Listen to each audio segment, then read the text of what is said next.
Bonsoir à tous. Demain, 3 octobre 2022, ce sont plus de 4 100 000 élèves enseignants du préscolaire, du primaire et des secondaires, premier et second cycle qui reprendront le chemin de l'école. À cette occasion, le ministre de l'Éducation nationale a livré un message ce matin, une façon de partager les préoccupations et espoirs, mais aussi de souhaiter une bonne rentrée scolaire à toute la communauté éducative du Niger. Le résumé avec Mariam Dakou Yazrabiou. Au moment où s'ouvrent de nouveau les portes de l'école, le ministre de l'Éducation nationale a tenu d'abord à saluer la mémoire des élèves et enseignants rappelés à Dieu courant l'année scolaire écoulée, avant de faire le bilan de cette même année sur tous les plans, notamment sur le plan de la participation du Niger à l'effort d'intégration sous-régionale et au renforcement de la coopération internationale en matière d'éducation et sur le plan bilatéral et multilatéral. C'est ainsi qu'il est revenu sur les résultats des différents examens allant de l'évaluation d'entrée en 6e au BEPC, en passant par le baccalauréat, l'examen de fin d'études des écoles normales, à l'examen du diplôme d'aptitude pour la formation permanente et l'alphabétisation de l'IFAEF. Tous ces examens ont donné, selon le ministre, des résultats significativement meilleurs par rapport à ceux des années précédentes. Tout en appréciant avec beaucoup d'humilité les avancées notables réalisées grâce à l'apport de tous, partenaires, acteurs nationaux et internationaux, sans faire fi des faiblesses relevées, je voudrais vous inviter à partager le thème de l'année scolaire qui s'annonce. La transformation de notre système éducatif à travers un enseignement de qualité accessible à tous. Ce thème signifie que nous devons tous nous engager à nouveau et poursuivre nos efforts dans la quête de la qualité qui va consolider la performance retrouvée de notre école. Après avoir été largement discuté à l'interne lors de notre réunion annuelle des cadres tenue à Agadez du 5 au 7 septembre dernier, ce thème devra faire l'objet de réflexions au sein de toute la communauté éducative en vue de sa traction et dans les actes que nous allons poser tout au long de cette année. Pour permettre aux enseignants et leurs disciples de passer l'année scolaire dans de très bonnes conditions, ce sont différentes perspectives qui sont à l'agenda du gouvernement nigérien. Les constructions des infrastructures scolaires, en l'occurrence le remplacement des paillotes par des salles de classe en matériaux définitifs, seront lancées de plus belle en 2022-2023. À cet effet, le gouvernement, à travers le ministère des Finances, a déjà accordé une dérogation spéciale pour alléger les procédures de passation de marché en la matière. Sur le budget national, ce sont environ 18 milliards de francs CFA qui sont votés au titre de 2022 et plus de 78 milliards sur le projet de budget 2023 sont proposés pour les constructions de salles de classe. À cela s'ajoutent les programmations de nos partenaires techniques et financiers ainsi que celles des initiatives zéro paillote prises par certaines autorités décentralisées. Dans l'optique de coordonner et d'harmoniser l'ensemble de ces initiatives pour déterminer qui fera quoi, quand, où et combien, mon département ministériel mettra en place très prochainement un cadre d'échange avec ces différents acteurs. Je profite d'ailleurs de cette tribune pour féliciter et saluer ces acteurs pour leur initiative bienheureuse. Les constructions et fonctionnements des internats des jeunes filles vont se poursuivre à un rythme accéléré à la faveur des inscriptions de plus de 8 milliards de francs CFA sur le budget national 2023 et aussi à la suite des annonces du financement, notamment celles faites par la BADEA à l'occasion de la table ronde de New York en date du 22 septembre dernier. Au cours de cette année, au moins 3 des internats déjà construits ouvriront leurs portes. La réforme curriculaire fera l'objet d'une attention particulière avec l'accélération de la mise en œuvre des activités prioritaires identifiées dans la feuille de route. puisque l'État du Niger a joué sa partition en mettant le nécessaire à la disposition des élèves et leurs enseignants, notamment les fournitures et autres manuels scolaires. Le ministre Ibrahim Natatou n'a pas manqué d'attirer l'attention de ses acteurs sur un certain nombre d'attitudes à adopter. Au plan des directives au titre de l'année scolaire 2022-2023, je vous instruis d'observer les consignes suivantes. Veillez au respect scrupuleux des décisions officielles et de la hiérarchie administrative. Pour ce faire, tous les textes réglementaires qui cadrent l'année scolaire doivent être démultipliés et diffusés dans chacune de nos structures. Veillez à ce que les fournitures scolaires parviennent aux élèves de toutes les écoles publiques dans le temps requis. Veillez à ce que l'encadrement pédagogique se fasse par les inspecteurs et les conseillers pédagogiques en s'assurant que chaque acteur produise le nombre de bulletins de visite requis par an. Veillez au respect strict des normes exigées en matière d'évaluation des acquis des élèves. Poursuivre et intensifier les mesures rigoureuses initiées par la Direction des ressources humaines en vue de rationaliser la gestion des ressources humaines. Nous devons arriver au nécessaire rééquilibrage des effectifs en assurant un redéploiement efficace vers les zones déficitaires et c'est dans le respect strict du volume horaire et du temps de service. Veillez au respect de l'interdiction du châtiment corporel sur les élèves.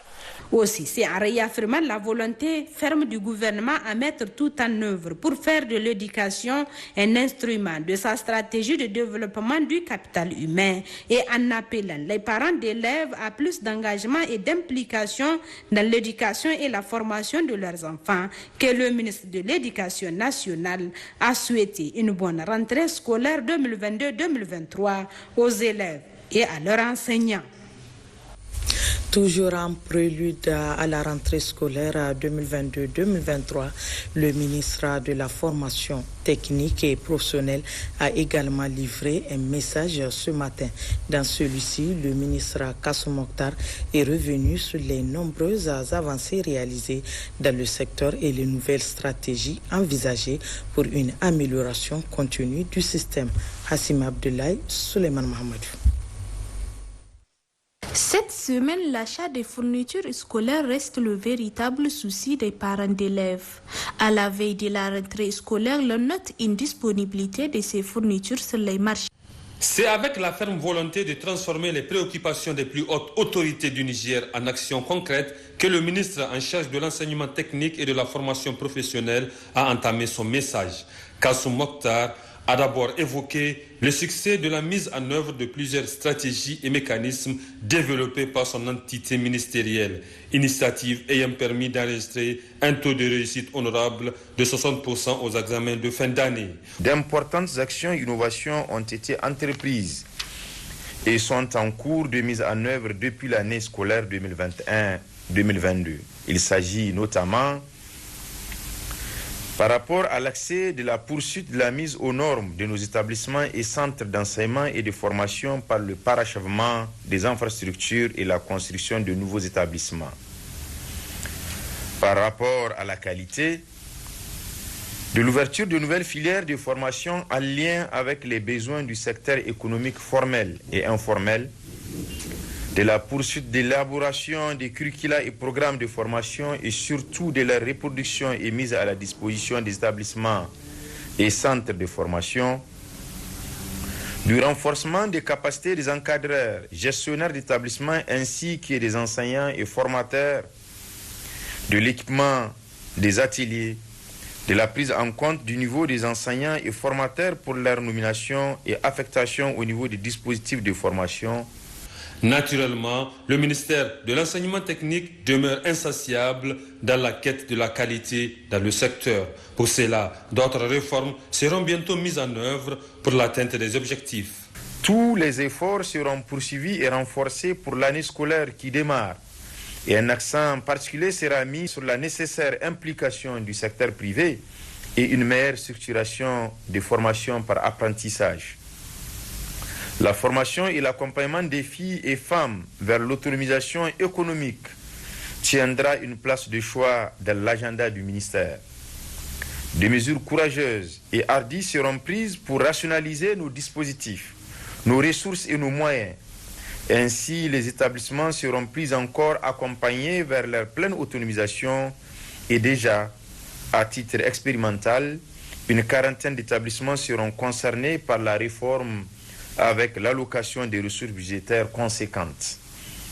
Sur le plan des ressources humaines, 167 enseignants contractuels seront recrutés à la fonction publique.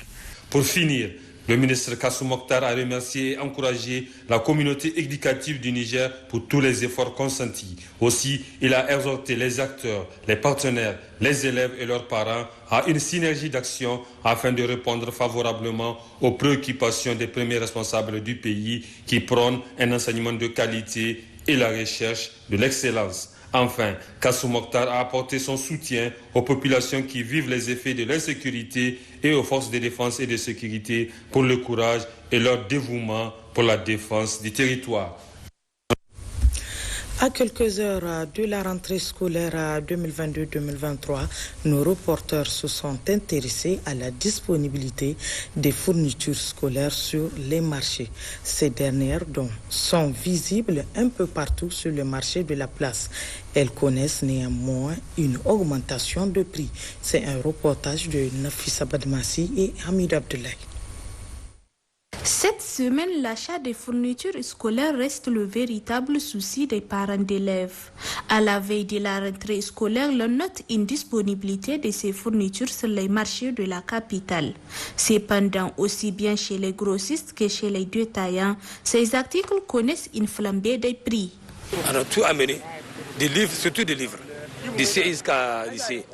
Et les fournitures scolaires, il y a des crayons de couleur, il y a des cahiers, il y a des ardoises, il y a de la craie, la craie couleur et puis la craie blanche. On a tout amené pour les parents d'élèves. Toutes les fournitures scolaires sont disponibles. On n'attend que les clients. Il n'est un secret pour personne que tous les produits qui sont sur le marché ont connu une certaine hausse. Les fournitures scolaires aussi ont connu cette hausse. On a pratiquement toutes les fournitures scolaires. Seulement, les prix ne sont plus les mêmes, sauf pour les livres. Par exemple, le carton de cahier comprenait à 20 000 francs CFA auparavant, se vend aujourd'hui à 23 000 francs CFA. Quant au sac de collier, l'on trouve toute une diversité. C'est vendu en friperie communément appelé sac Bocho et c'est appelé sac de qualité. Là également, l'on déplore une hausse des prix. Nous commandons les sacs à partir de Cotonou et Lomé. Les prix sont plus ou moins abordables. Ils varient de 3 000, 5 000, souvent à 8 000 francs CFA. Les sacs issus de la friperie se distinguent par leur qualité meilleure. Au niveau des grossistes, les sacs neufs qu'on a l'habitude de payer à 1 500 francs se revendent aujourd'hui à 1 750 francs CFA. Les prix des sacs à notre niveau varient de 2 000 francs CFA pour les petits et jusqu'à 15 000 francs CFA pour les plus grands. Quant aux parents d'élèves, ils trouvent les prix des fournitures plus ou moins accessibles. Une petite augmentation par rapport aux années précédentes. Bon, c'est lié au fait parfois il y a beaucoup de contraintes pour que ces cahiers-là arrivent jusqu'au pays. Donc ils prennent en compte les difficultés qu'ils ont en amont pour un peu augmenter sur le tarif des années précédentes. Sinon quand même c'est abordable. Malgré qu'il y ait ces difficultés, ça c'est d'ordre général. Les fournitures sont disponibles et cela, bien sûr, certainement, ça a dû avoir des répercussions sur les prix. Puisque malgré l'environnement dans lequel nous sommes, où il y a une augmentation des prix, et le constat que j'ai fait, les prix sont presque abordables. Les fournitures sont vraiment disponibles, mais quand même les prix sont un peu exorbitants. Et vu la situation aussi, et comme vous le savez, il n'y a pas trop d'argent, tout le monde n'a pas d'argent avec la situation dans laquelle on est. Donc c'est vraiment difficile, mais quand même la disponibilité y est. La rentrée scolaire 2022-2023 au Niger intervient dans un contexte d'innovation. Les artisans nigériens se sont aussi intéressés à la confection des sacs d'école. Des sacs 100% made in Niger avec leurs particularités en termes de qualité et les prix varient de 13 à 20 000 francs selon la quantité demandée. demandé. Nous aussi, nous avons jugé utile que vraiment, d'autant plus que notre pays, nous avons le cuir, qui est la matière première. Vraiment, nous pouvons faire, une fois que nous avons eu des appuis, nous pouvons faire plus que les autres pays. Pourquoi pas nous? Donc, c'est-à-dire qu'on va s'organiser, avoir des moyens, vraiment, et mettre à travail. Ça veut dire que chaque année, au lieu que nos parents se déplacent, ou bien chaque année, ils achètent jusqu'à 4 ou bien 5 sacs sur un seul individu, sur un seul enfant. Quand il y a eu un seul sac en cuir, ça va faire jusqu'à 10 ans, 15 ans, etc. Quand on vous vend ça à 20 000 et qui va durer jusqu'à 10 ans, je vois que vraiment c'est abordable. À noter que l'augmentation des prix des fournitures scolaires est due surtout à la situation socio-économique mondiale. Il est temps de s'intéresser aux produits locaux, une façon de booster l'économie nationale tout en encourageant les artisans à produire encore plus. Dans le même ordre d'idées, Mme Hadizatou Oumoudou, épouse du Premier ministre, a présidé hier après-midi la cérémonie de remise d'un chèque de 50 millions de francs CFA à la haute autorité du WACF, un montant destiné à l'achat des fournitures scolaires pour les orphelins des forces de défense et de sécurité scolarisés du primaire au lycée et au paiement des bourses pour ceux ayant eu le bac et les veuves étudiantes. L'épouse du Premier ministre a représenté la première dame Khadija Bazoum, présidente de la Fondation Nour. Détail Hawa Maman et Hassan Moussa. Pour venir en aide aux populations vulnérables, la Fondation Nour de la Première Dame Khadija Bazoum et la haute autorité du WACF ne se donnent aucun répit. En cette veille de rentrée scolaire, il faut parer au plus pressé. C'est ce qui explique cette action sociale au profit des orphelins scolarisés, des agents des forces de défense et de sécurité, ainsi que des veuves étudiantes afin de leur permettre de passer une année réussie. En tant que mère des orphelins de la nation entière, ayant le souci de tous les enfants qui vont à l'école et l'héroïsme des martyrs, la première dame, Hajia Hadiza Bazoum, a bien voulu parrainer cette activité, le don de WACF pour parrainer les enfants. Ce geste témoigne toute la profonde reconnaissance du Niger pour le geste reconnu humble du WACF. Nous avons jugé utile d'entreprendre cette action sociale au profit de tous les ayants droit scolarisés ainsi que les veuves et étudiants et même ceux de la formation professionnelle. La Fondation Nour vient de recevoir 50 millions de francs de l'autorité, de la haute autorité de WACF, qu'elle remettra ce jour au service des FDS qui se chargera de la répartition. Loin d'être un simple devoir moral, ce geste est plutôt perçu comme une obligation religieuse. Il s'agit également d'un devoir religieux qui nous rapproche de notre devoir de croyant. Le prophète sallallahu alayhi wa sallam a dit: les croyants qui s'aiment, qui sont solidaires les uns envers les autres, sont comparables à un corps.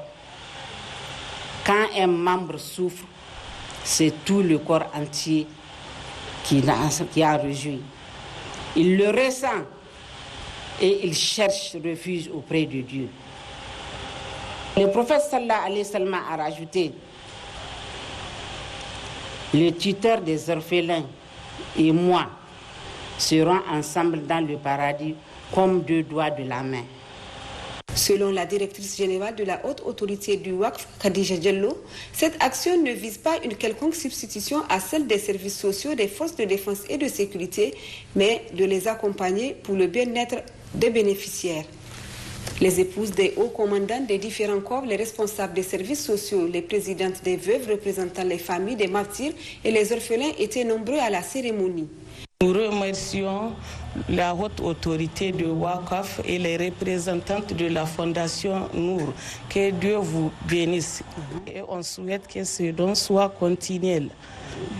C'est donc un chèque d'un montant de 50 millions de francs CFA qui a été remis par la haute autorité du WACF à la Fondation Nour, qui à son tour l'a confié aux représentants des services sociaux des forces de défense et de sécurité.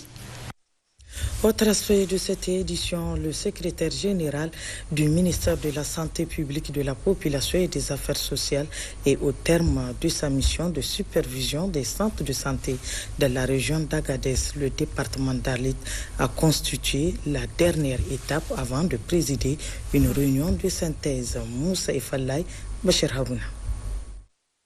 Cette mission terrain de supervision des activités de formation sanitaire dans le département d'Arlit a conduit le secrétaire général du ministère de la Santé publique, de la Population et des Affaires sociales au niveau du district sanitaire d'Arlit, l'hôpital de la Communac, le centre d'apprentissage des handicapés d'Akokan, l'hôpital de la Somaïr, le centre de transit des migrants d'Arlit, la pharmacie populaire, le CSI Carré, et ensuite, malgré la rudesse et l'austérité du terrain, Dr Ibrahim Souley et la délégation qui l'accompagne s'est rendue à Asamaka, situé à 225 km dans le désert de Tafassessat à la frontière algérienne.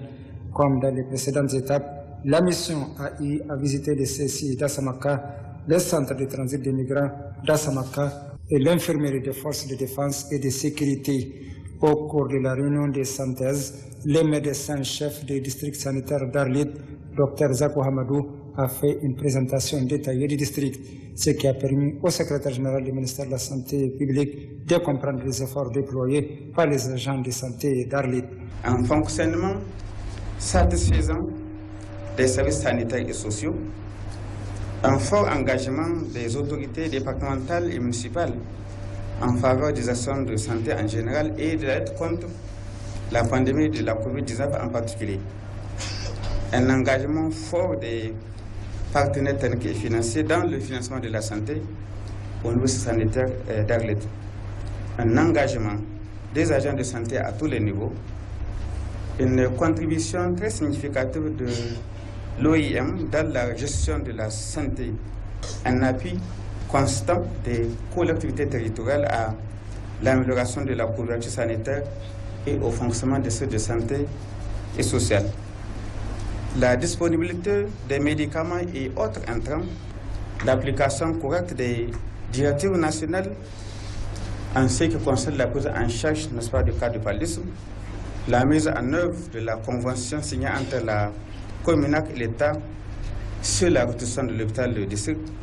Le secrétaire général du ministère de la Santé publique, de la Population et des Affaires sociales s'est rendu à l'hôpital de la Somaïr pour s'enquérir de l'état de santé des éléments de la police nationale et des forces armées nigériennes blessés suite à des accidents parallèles. Il a souhaité prompt rétablissement. Dans le cadre de l'éducation, nous avons un invité sur ce plateau. Il s'agit de Dr Moudi Adamou, directeur des études de l'ETEC. Bonsoir, monsieur le directeur. Bonsoir, madame. Pouvez-vous nous présenter brièvement l'ETEC? De prime abord, permettez-moi de remercier Télé Sahel. Je pense en 15 ans d'existence, c'est la 12e fois que je passe sur le plateau de Télé Sahel en pareille circonstance. L'ETEC, c'est l'école des techniques économiques, comptables, commerciales et de communication. Nous sommes un institut de formation privée présent à Niamey, à Maradi et à Zander depuis 2007 à Niamey, Maradi depuis 2012 et Zander depuis 2018. Nous formons au niveau moyen et au niveau supérieur. Voilà succinctement ce qu'on peut retenir de la présentation. Nous sommes à la veille de la rentrée académique. Quelles sont les dispositions prises pour rendre cette rentrée scolaire effective au niveau de votre institut? Alors, nous, à l'ETEC, comme j'aime le dire, nous ne parlons pas de rentrée peut-être en termes de protocole. Demain, nous allons démarrer les cours. Actuellement, à tous les ordres d'enseignement, niveau moyen, niveau supérieur, tous les enseignants connaissent leur programme. Les étudiants ont l'emploi des temps disponibles. Donc, demain, à l'ETEC, la rentrée, les cours débuteront, donc tout sera effectif. Cela veut dire que nous avons pris nos dispositions pour que nous puissions... Plus on commence la rentrée tôt, plus on commence les cours tôt, plus on finit l'année académique à temps. Aujourd'hui, ETEC à 15 ans, qu'est-ce que cela vous inspire? Alors, 15 ans, comme on le dit, beaucoup d'eau a coulé sous le pont. Et en 15 ans d'existence, de chemin. En 15 ans d'existence, l'ETEC aujourd'hui, en termes de capacité d'accueil, a multiplié par 10 ces capacités d'accueil, parce que nous avons un plan de développement stratégique que nous sommes en train de suivre en termes d'investissement pour que l'ETEC puisse être autonome au niveau des infrastructures. À Niamey, nous sommes sur notre site, donc sur fonds propres, construit un site et nous avons construit un autre site à Zender. Cela dénote un élément important, c'est ce souci de pérennisation de nos activités qui font que nous avons entrepris ces chemins d'investissement. Et qu'est-ce qui fait la force de l'ETEC, surtout en termes d'innovation? Alors, depuis sa création, nous avons compris qu'on ne peut pas évoluer seul. Premier élément, nos programmes ont été soumis à l'appréciation des acteurs universitaires, où l'université Abdou Moumouni en son temps avait donné son avis sur nos programmes. Mais l'élément important sur lequel nous nous basons en première position, c'est d'abord le respect de la réglementation. Vous savez, c'est l'État du Niger qui définit les principales politiques. Et là, à ce niveau, nous sommes respectueux de cette réglementation nationale. Deuxième élément, c'est la qualité de contenu de nos programmes. Nous avons fait en sorte que nos programmes répondent à certains standards. Troisième élément, c'est la qualité du corps enseignant, où nous avons deux catégories. Nous avons des enseignants de rang magistral, des professeurs titulaires, des professeurs, des maîtres de conférences de l'université, mais aussi nous avons des professionnels d'entreprise qui font autorité de leur domaine. Et nous avons fait en sorte que ces deux catégories d'acteurs, parce que nous sommes dans le domaine de la formation professionnelle, puissent apporter le concours. Et c'est le lieu pour moi, sincèrement, de remercier l'ensemble du corps professoral de l'ETEC, grâce à qui nous avons pu parcourir tous ces chemins. Si nous sommes arrivés à ce stade, comme me l'a dit la dernière fois le DG, et c'est grâce à nos enseignants. Votre dernier mot, monsieur le directeur, si éventuellement vous avez un message à lancer. Alors, mon dernier mot, c'est d'abord de lancer un appel aux parents aussi, parce que l'éducation, c'est une affaire de tous. Ce n'est pas uniquement l'État, ce n'est pas uniquement nous les formateurs, c'est aussi l'implication des parents. Et cette implication des parents, ça doit se concrétiser par un suivi. Et aujourd'hui, nous voulons, chaque fois qu'un parent inscrit son enfant à l'ETEC, qu'il puisse suivre pour savoir qu'est-ce qui se passe du point de vue académique. Parce que vous connaissez les conditions dans lesquelles parfois les parents s'endettent pour payer les frais de formation. Il faut nécessairement qu'il y ait des résultats. Donc à ce niveau, j'ai ces cris de cœur à lancer. Deuxièmement, c'est par rapport à l'État. Que ce soit la tutelle, formation professionnelle ou enseignement supérieur, ce que nous voulons, c'est cet accompagnement. Aujourd'hui, nous avons des dispositifs, et quand vous entendez, tous les ministres parlent de la qualité de la formation. Et la qualité nécessite un accompagnement, bien qu'à l'ETEC, nous avons déjà implémenté des dispositifs d'assurance qualité depuis 2010. Mais nous continuons à innover pour que nous maintenions le niveau de qualité, parce que, comme l'a expliqué un spécialiste de la qualité, c'est comme une roue. Si vous ne continuez pas à pédaler, vous ne pouvez pas avancer. Donc, ce qui fait qu'aujourd'hui, à l'ETEC, nous avons des dispositifs d'assurance qualité. Avec l'accompagnement de nos autorités, nous pensons que nous pouvons réussir ensemble. Merci, Dr Moudi Adamou, pour ces précisions. Donc, je rappelle que vous êtes le directeur des études de l'ETEC. Restez avec nous pour suivre le journal. Merci, madame. La suite de cette édition, les étudiants de l'université Abdou Moumouni de Niamey ont animé une conférence débat hier. Cette rencontre est essentiellement économique, juridique, politique et sociale. Nafissa Badamassi, Habibou Abdraman. L'aspect économique, juridique, politique et social du Niger, telles sont les 4 grandes thématiques de cette conférence organisée par les étudiants de l'université Abdou Moumouni de Niamey. C'est un cadre que nous avons si développé depuis des années, que ce n'est pas aujourd'hui. C'est depuis avec des activités de mentorat pour les étudiants. Les CS, là, principalement cette conférence, envisageable pour nos économies. Parce que on a des économies. Maintenant, comment canaliser ces économies? Vous voyez? Comment avoir des perspectives pour nos économies? Vous voyez? Ici, nous sommes au Niger. Et que le Niger comporte une population aussi active. Nous avons une jeunesse inactive, si je peux m'exprimer en ces termes, parce qu'il n'y a pas d'emploi. Vous voyez? Pas d'emploi.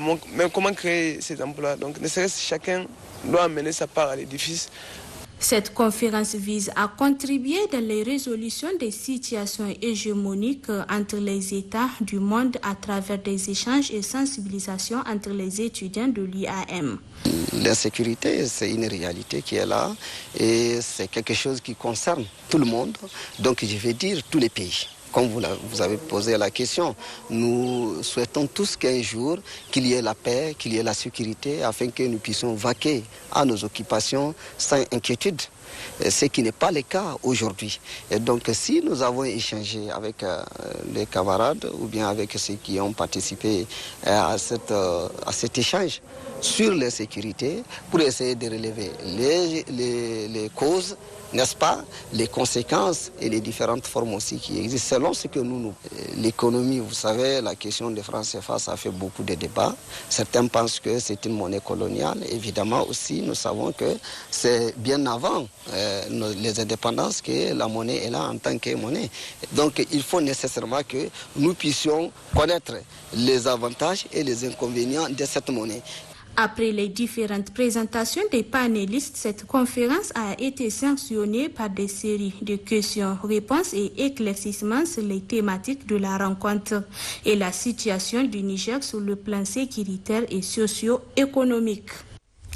Le secrétaire général adjoint de la région de Dosso a lancé ce matin les activités du projet d'assistance sanitaire des populations déplacées et autres victimes d'insécurité. Cette rencontre a été initiée par l'ONG Première Urgence Internationale. Issa Saleh, Habibou Garba. Le lancement officiel des activités du projet assistance sanitaire aux populations déplacées et autres victimes de l'insécurité financé à travers l'ONG Première Urgence Internationale dans la région de Dosso témoigne fort l'intérêt qu'accordent les autorités de notre pays à la prise en charge de la santé des populations nigériennes. L'organisation de la présente rencontre démontre tout l'intérêt que les autorités de notre pays accordent à la santé de la population.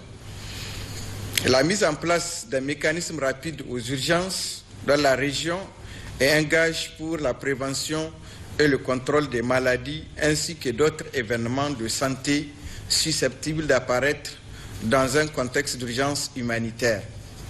Par ce geste, l'ONG Première Urgence Internationale constitue auprès du gouvernement du Niger un atout considérable pour la région dans le cadre d'appui aux personnes en situation d'urgence, mais aussi la surveillance et le contrôle des maladies.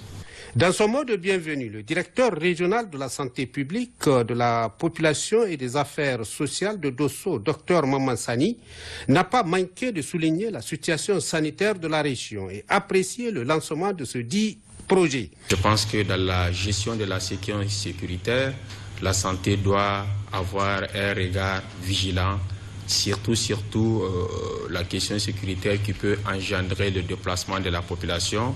Nous, au niveau de la santé, nous devons avoir un plan, n'est-ce pas, de contingence ou préparer un plan de riposte en cas éventuellement d'éclosion de maladies à potentiel épidémique. Donc cette réunion de ce matin, qui va durer 2 jours, va nous permettre véritablement de pouvoir réfléchir et mettre en place un programme d'assistance aux populations qui seront victimes de déplacements lors des conflits. Après les interventions, les 2 responsables de l'ONG Première Urgence Internationale ont présenté des exposés relatifs aux interventions de cette ONG dans les régions de Maradi, Tillabéri et Dosso.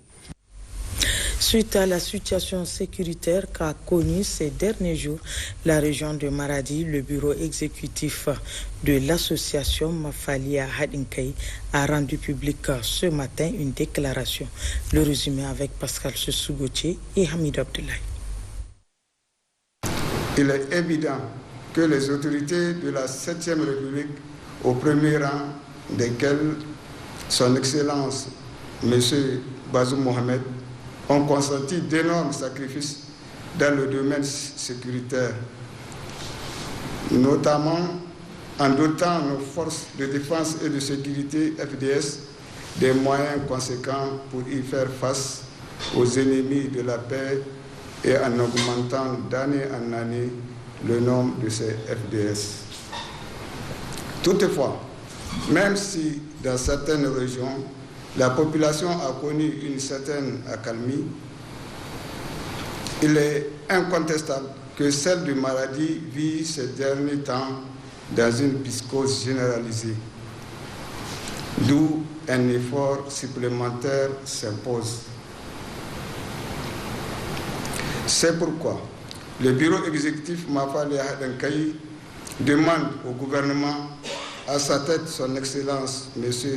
Oumoudou Mohamedou, qu'à l'image de certaines régions, de procéder à un recrutement des jeunes volontaires qui viendront en aide au FDS, qui n'ont ménagé jusque-là aucun effort pour mettre en déroute les ennemis de la paix chaque fois.